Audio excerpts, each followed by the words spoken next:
Hey folks, welcome back to the Jlambcast Mma Show. We're on episode 9 now. We're going to keep it going. As long as I want to do this, we're going to keep it going as long as I'm having fun. So, it's fight week. And I know every week is fight week, but UFC 262 is on tap. Out of Houston, Texas. Another sold out crowd. Remember, just a few weeks ago, it wasn't that long ago, we were talking about UFC 261 in Jacksonville. 262 is in Houston. I'm not sure. They haven't announced as far as like COVID protocols. I know it's going to be a sold out house, but it's everybody going to be having to wear masks indoors. I haven't been able to find that out just yet. So, and I'm not going to spend too much time trying to investigate and find out something that's meaningless. I'll find out on Saturday. We'll just look in the crowd and we'll see.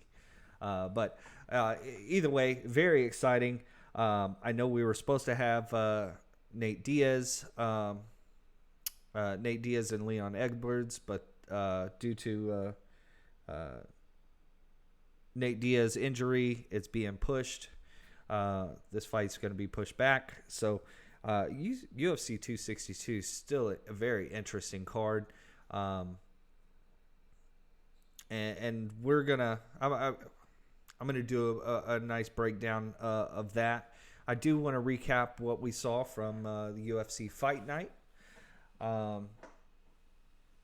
We had Marina Rodriguez versus Michelle Waterson as the main event. These girls came in on 11 days notice and put on a 5-round fight, and it went to decision. They completed all 5 rounds, 25 minutes, and basically being called up off the couch. Now, this was not a fight that if you watched it, it looked like both of these girls had a full 8 to 10 week training camp. I mean, it was very impressive, very inspiring. Both of the girls looked phenomenal. So credit to both of them. Marina Rodriguez comes out with a victory. Michelle Waterson did look good. Sorry, my computer. Instagram notification. Co-main event, we saw Donald Cerrone. Of course, we recapped the story for the past 2 weeks about or from last week with his fight falling out with Diego Sanchez, and Alex Morono stepped in. He said that he only had a day of training. He got the call on Saturday, trained on Sunday, and headed to Vegas for this fight. Alex Morono looked phenomenal. Came in and really took it to Cowboy, which breaks my heart because I've said it before on the podcast. I'm a huge fan of Donald Cowboy Cerrone. He is, the number one fighter for me. I mean, I've paid attention to him through his Affliction days, WEC days. I mean, and have able to spot his cameos in some of my favorite shows. So, huge fan of Donald Cerrone. So it breaks my heart to see him to see it play out this way for him. But let me start there. Okay. So I want to examine what went wrong for Cowboy. Of course his age now is a factor. I mean, he's been around a long time in the fight game. He's tied for most walks in the UFC. He has the most tied for the most bonuses in the UFC. I mean, he's absolutely a surefire Hall of Famer, even though he never won a UFC title. He's fought and won in 2 different weight classes. So yeah, age, is it a factor? Yes, he's certainly on the decline. We all know that. He's admitting to that. And I'm trying to be nice. I'm really trying to be nice because I am a fan. So the age, of course, it's an issue. But I believe with age, the old dog gets set in his ways. And what went wrong for Cerrone was the same approach. He everything plays off the jab for him. He's going to square up. He's going to play it off the jab. He's going to jab. He's going to right hand try to hook the knee and see if he can get a quick surprise takedown, fake a takedown, and come back with either a right hook or a right straight. We see the same approach from Cerrone every single time. Please turn on any one of his fights and the way he approaches it. It looks the exact same way. Now, older Donald Cerrone, and I've been saying this, probably for about 3 years now, that this guy has some deadly leg kicks. Of course, coming from a Muay Thai background, you're going to have some kicks. And Donald Cowboy Cerrone with the kick knockout of Matt Brown at welterweight. I just flatlined him. His kicks are deadly when he uses them. Now, for me, I don't think he uses them. Sure, a jab is very, very important. You set up that jab and you work other things. But you can also use leg kicks as your jab. A poking, front kick or a calf kick can be that setup to create opportunities. And that's mainly what a jab is. You're not going to see very many times a fighter get knocked out from a jab. Of course not. No, it's the setup. It's what gets them, what's in their face, annoying the other fighter, that gets them to drop their guard and catch a head kick or catch a hook or an uppercut or anything.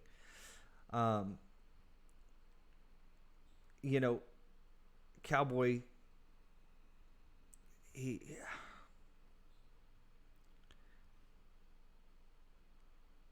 just really sucks to break down. It really sucks to break down your favorite fighter.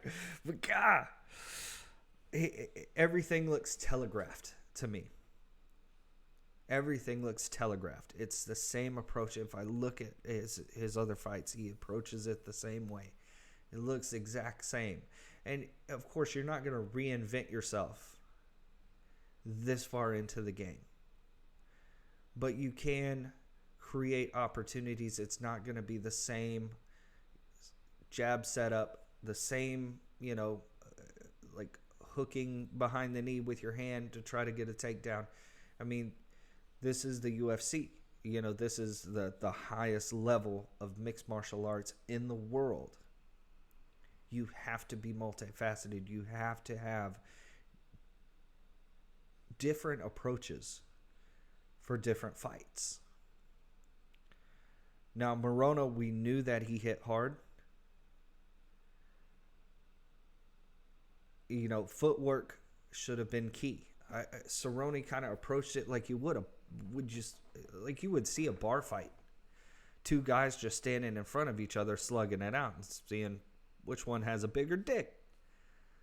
Like that's how Cerrone in these later years has been approaching this fight. Like, I'm walking into the saloon and we're gonna give it hell, son.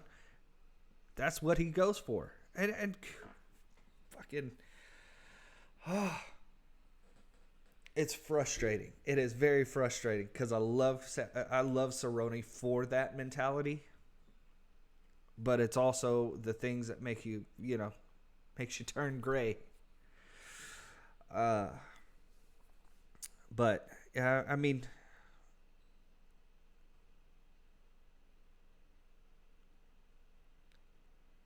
and another thing that I noticed. So we've heard about other fighters' issues with noses. I know we heard Miesha Tate talk about her nose and having it broken so many times. So, just in recent memory, Cerrone has gone through some serious nasal issues. So you remember Tony Ferguson when they fought. Let me see. I think I got a picture pulled up here. Yeah. Okay. So this was the Tony Ferguson fight.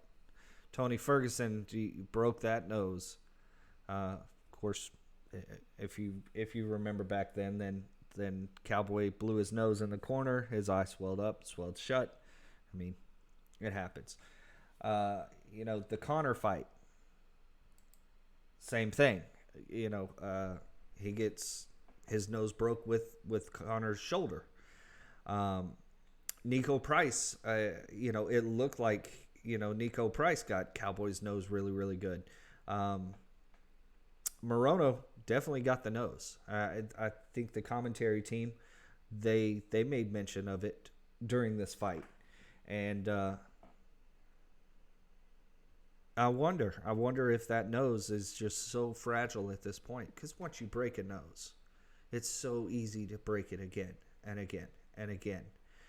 And it almost looks like when Cowboy's nose gets broken, it's almost like the soul is just taken from him. Yeah, it's like, not again. Here we go again. Fucking nose broken. First round, here we go again. And then we see that type of fight from Cerrone. And I'm not saying that he doesn't want to be in there. This is Cowboy we're talking about. Of course he wants to be in there. Cowboy, he's the type of fighter that wants to be in there every single week. He doesn't care. Anytime, anywhere, any place. You remember, this is the guy, on a moment's notice, Dana White would announce on Twitter or Instagram that a fight's falling out. Cowboy Cerrone posts, I know a guy. This is the type of fighter he is. But yeah, I can see when your nose gets broken that many times and your breathing gets taken away from you in the first round, it can suck the life right out of you, as well as the air. So it sucks. I at least from my vantage point, Cowboy, he can speak for himself, and he always does, and he does a fantastic job of doing that. But for me, my perspective and what I see is, that nose, it's the one thing that I notice in all the fights where he comes out strong, nose gets cracked, and it changes him. So, I don't know. Where does Cowboy go from here? This is now 6 fights in a row without a victory. 5 losses with 1 no contest, the Nico Price one. Again, we talked about that one last week. So, where does he go from here? Number 1, I don't want to see Cowboy at welterweight anymore. I know he likes to do it because he walks around right around 170, 175. He doesn't really have to cut any weight. I get that. But these guys are monsters. Now, I mean, with the UFC, the Performance Institute opening up and just everything getting more streamlined as far as weight cutting, the science behind it, the availability of the science behind weight cutting is more accessible to a lot of these fighters.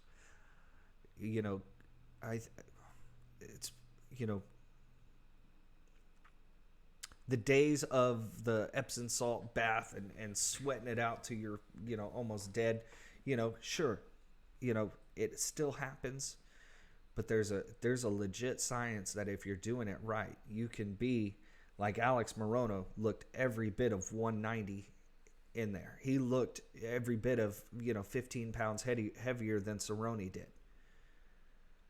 That's too much to cover. And that's also why, our boy Kevin Holland when he, mentioned, he would step in as a replacement and take the fight against Cerrone. No.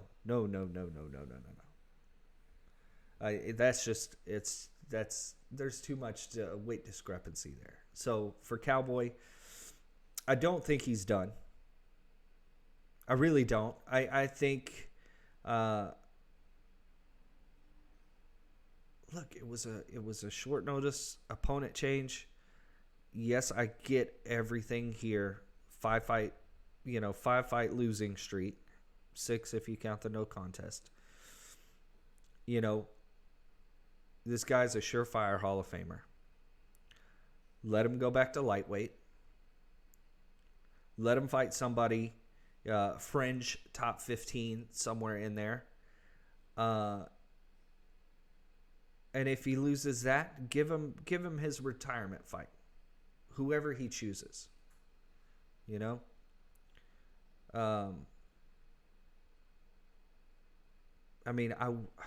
I'm hesitant to say give him some young buck because I think that's a little bit disrespectful. I don't know if you could. Would he fight Clay Guida? I mean, they were Jackson Wink teammates, like 2009 to 2013, I think it was, for Guida that he was there. Cerrone too. They were there at the same time. They're both legends. I mean, how close are they though? Would they be willing to fight? I don't know. But like I said, it's disrespectful. Seeing Cowboy versus Jim Miller again. They fought ages ago. Like, that would be another good fight. So, I still think that Cerrone is one of the best lightweights in the world. Top 10? Maybe not. Top 15? Possibly. UFC roster worthy fighter? Absolutely. Absolutely.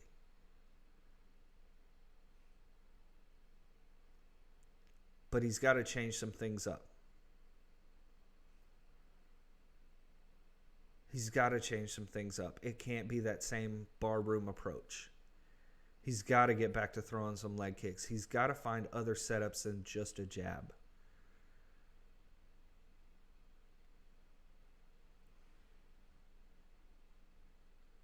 But good luck. I wish the best for Cowboy because, like I said, if I had my top 5 UFC fanboy, list, it would be Cowboy is number 1. Absolutely. Bar none.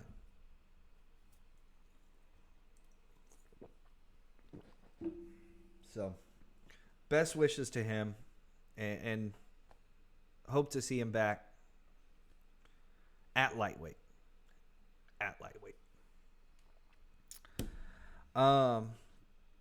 But yeah, speaking of this site, we've more developments have come out in the Diego Sanchez and Joshua Fabia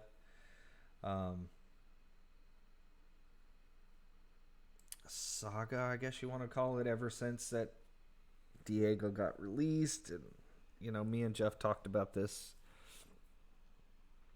It was bad. They're still releasing stuff. They're still coming out with stuff. I know Diego Sanchez appeared on Sirius XM radio show with Anthony Lionheart Smith, and I don't remember what the show's name was, but I did listen to that conversation. It wasn't a conversation. It was Diego was grandstanding and kind of putting all of his stuff out there until eventually they cut him off and talked about him getting left after Fight Island, getting left in the Las Vegas airport without transportation. Which, yeah, he took that personal. His coach, Joshua Fabia, took that personal. Guys, this is human error. And certainly, Diego being a surefire Hall of Famer himself, would know, hey, we could pull out the Uber app, get a ride somewhere, Lyft, hail a taxi, anything. Call the UFC and say, hey, I missed the bus. Can you turn around and come get me? Anything. And it could have been done. You know, I just don't. I don't like the look for Diego. And unfortunately, I'm at a point now where Diego he's kind of done it to himself. Last week I was putting the blame a lot on Fabia and believing that Diego's been duped, and I still believe that, but you know, now the more Diego is speaking about it, it's on Diego. It's absolutely on Diego. I came across they had a video released of one of his training sessions, and ladies and gentlemen, we've hit from last week. It was absurd. The things that we saw, the things that we heard, it was all just absurd, right? I'm going to play a video, a short video, and this goes from absurd. I think we're in just downright disturbing now. Like, it's... Let's run it, and you make your own call on this. But here we go.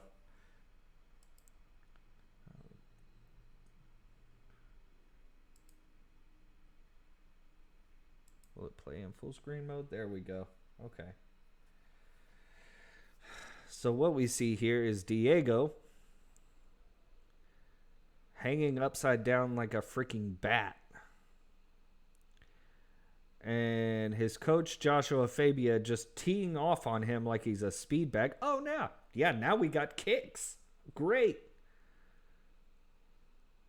I'm just going to kick you while you're hanging upside down. Like, this is great for your self-awareness. You just need to hang upside down and get kneed to the forehead now. Holy shit. This is goddamn ridiculous now, okay? Okay, I'm stopping the video. I can't watch this, okay? Whether you're a casual fan, whether you're a diehard fan, whether you know martial arts, this is not training. This is not legitimate training for MMA. It's not. This is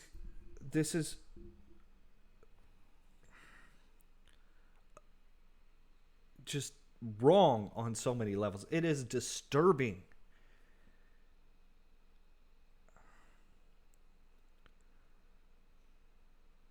Joshua Fabia, I'm going to call it now. Joshua Fabia, you are the David Koresh. You are the Jim Jones of MMA.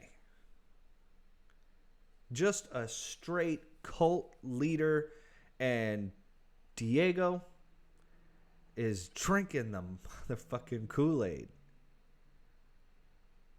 Ridiculous. I mean, I can't.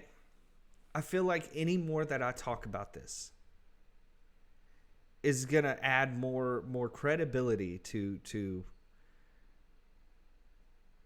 something that deserves absolutely zero attention.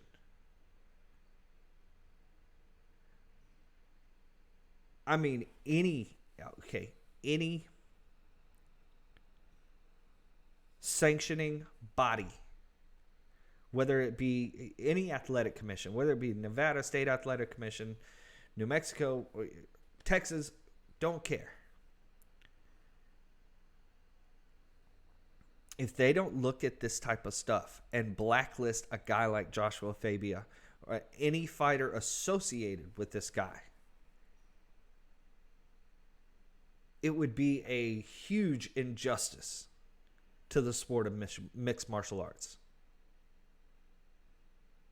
Ridiculous. Completely ridiculous. And with that, I'm not going to talk any more about it. I'm done. I am done grandstanding about this lowlife. we have happy news. We have a pay-per-view this weekend, right? The UFC is giving us fans in the building, Houston, Texas. No, I'm not one of them. I'm a little salty about it. Sure. But all right. Let's turn to the pay-per-view. And of course, we've got just a good card, and unfortunately, we had one fight fall out. It was supposed to be Jack Hermansson versus Edmund Shabazian. Shabazian, is managed by Ronda Rousey. They train together. Huge, just a great prospect. And up until he ran into Derek Brunson, was undefeated and looked phenomenal the whole time. So I was excited to see how he would fare against Jack Hermansson, who I believe is ranked ninth in the middleweight division. Another top 10 guy Shabazian gets after not being able to get it done against Brunson. But Brunson derailing hype train after hype train. Like, look at him go. So, but that one's rescheduled May 22nd. But the rest of the card is still good. We've got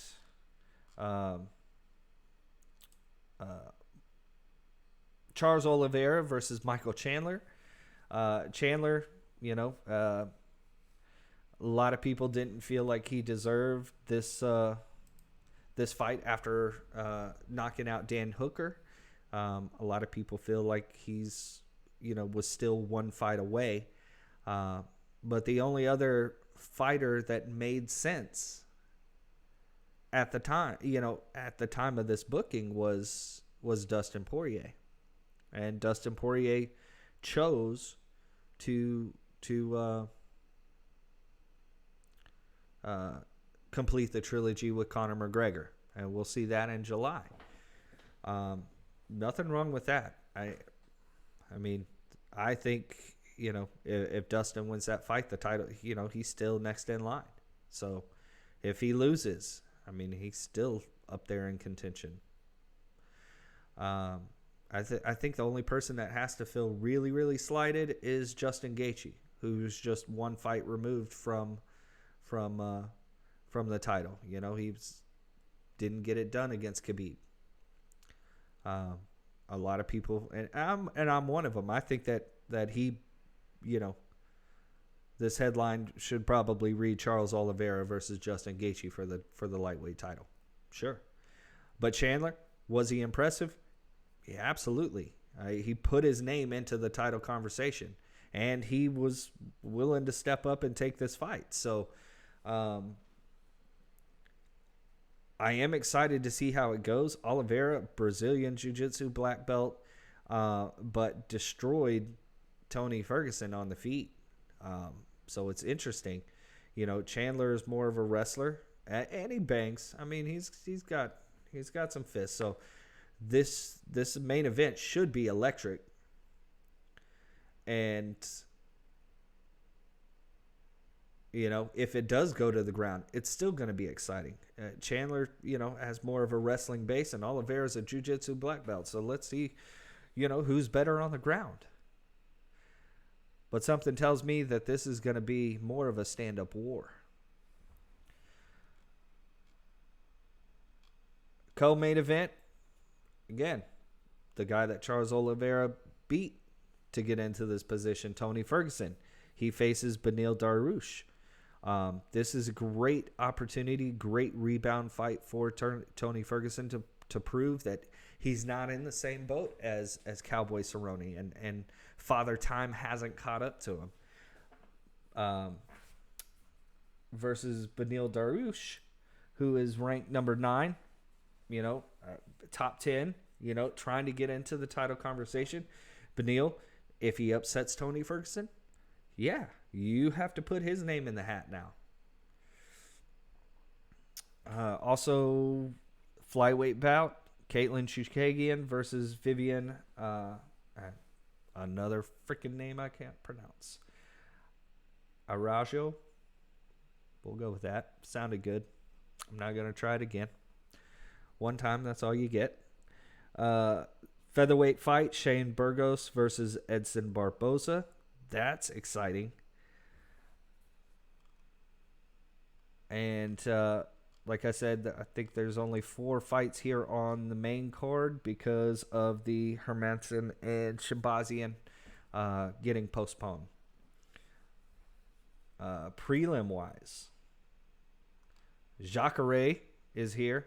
I mean, you could easily put, Jacare is a name. You could easily put him up on the main card if they were going to have a 5-fight main card.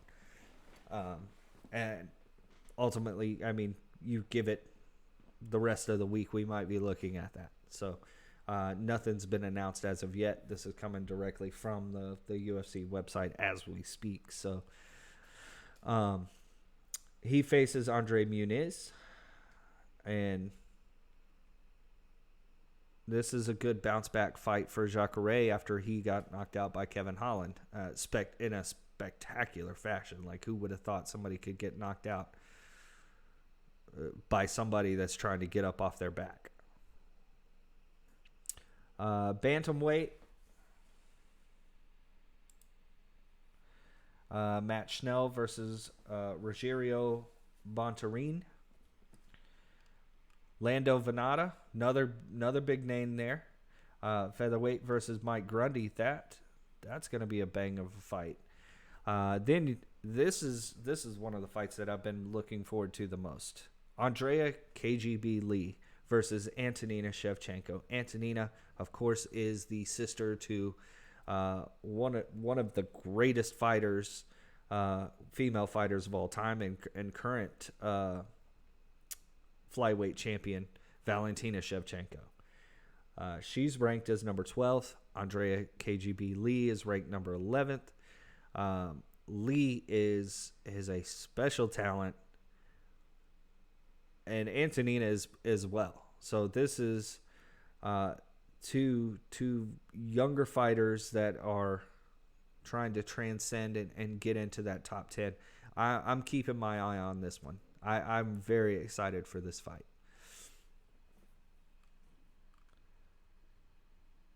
And Andrea Lee from Texas.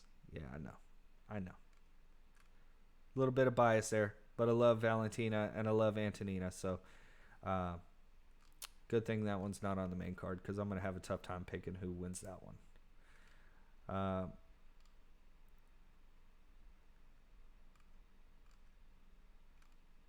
And here's a look at the early prelims. Gina Mazzani, Jamie Pickett, Jordan Wright. So, all in all, absolutely a pay-per-view worthy card. UFC, Sean Shelby, Mick Maynard have done it again, and it gave us a lot of intriguing fights for this pay-per-view. So, a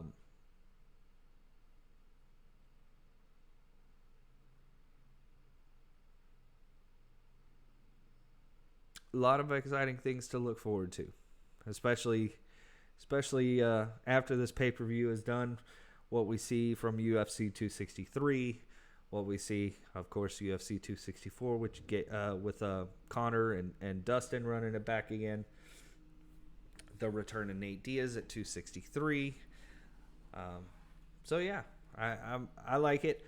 Let's go into my fighter picks for this weekend. Of course, I'm going to go exactly off of the UFC website. So they only have 4 fights on the main card. Those are the 4 fights that I'm going to pick.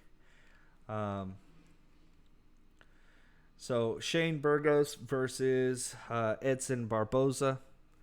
I think Barboza is the longer fighter. Burgos is amazing at featherweight. I'm going to say Barboza wins it based off his length. I think his length is going to play a huge part in this. I'm not sure if they'll give us what Burgos' reach here. He's 5. They're both 5'11". Okay.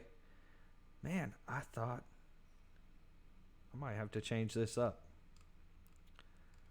Because I thought Burgos was giving up several inches. It says here he's only given 1 inch reach, giving up a 1 inch reach advantage. Edson Barboza has those kicks though.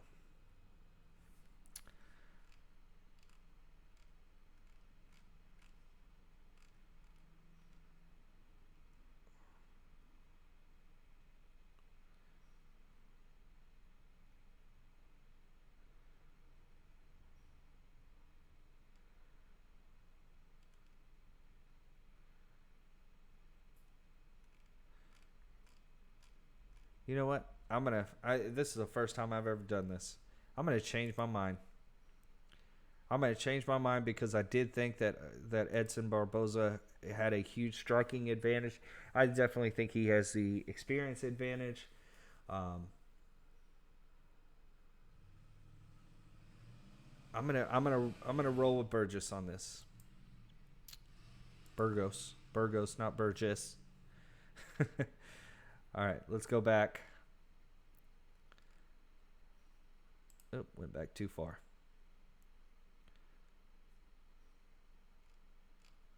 All right. Chookagian versus Vivian. Not gonna say it again. I told you I wouldn't. Versus Vivian. I'm gonna pick the underdog here. I'm gonna say Vivian gets it done. No disrespect to Caitlin Chookagian. She is a wonderful fighter, but everything that I've seen from Vivian, she's a special talent. So I'm gonna roll with her for the upset. Beneil Dariush versus Tony Ferguson. I got to roll with Tony Ferguson on this one. I don't think he's done yet. Yes, he got picked apart and he got made to look human by Charles Oliveira. And, you know, that hasn't been done in a long, long time. So I think Tony gets a much-needed victory after people started doubting him after one fight. So, Tony, I'm going to rock with you on that one. He's actually listed right now as the plus 125. Yeah, he's actually listed as the underdog right now for the co-main event. That moves us to the main event, Charles Oliveira versus Michael Chandler. We didn't get to see much out of Michael Chandler. Unfortunately, Hooker got knocked out too quick for Chandler to really be tested. We've seen a lot of Chandler. If you watched him in Bellator, I mean, he's been through some wars. But, what the unanswered question was his abilities against UFC talent. There is a gap between Bellator talent and UFC talent, sure. Okay. But where does the cream of the crop of Bellator fit, compared to the UFC? So Dan Hooker really didn't give us enough to say, yeah, Michael Chandler belongs or he doesn't. I like Michael Chandler. I think he's wonderful for any mixed martial artist, any MMA promotions like brand. He's a great fighter to have on the roster. He's good behind the microphone. He's well-spoken. He absolutely could be some guy that you see behind the commentator booth at some point in his career or after his career. Maybe during his career. You never know. Paul Felder. Go ahead.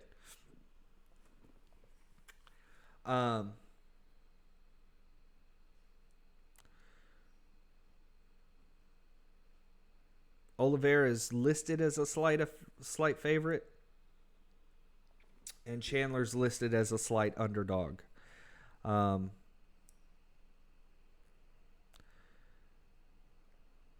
if we're going on last impressions, I mean, Charles Oliveira to make Tony Ferguson look human was probably one of the most surprising things to come out of 2020.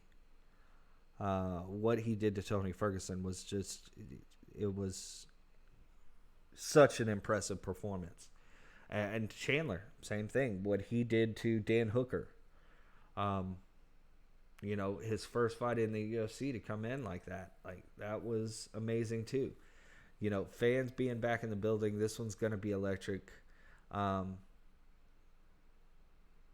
I'm gonna pick Oliveira here, but certainly couldn't. I won't be mad if Michael Chandler comes in and picks up the victory. So yeah, that's it. Let's go back. Let's go back a step and see what we have on tap. Of course, on Monday we'll do a recap show.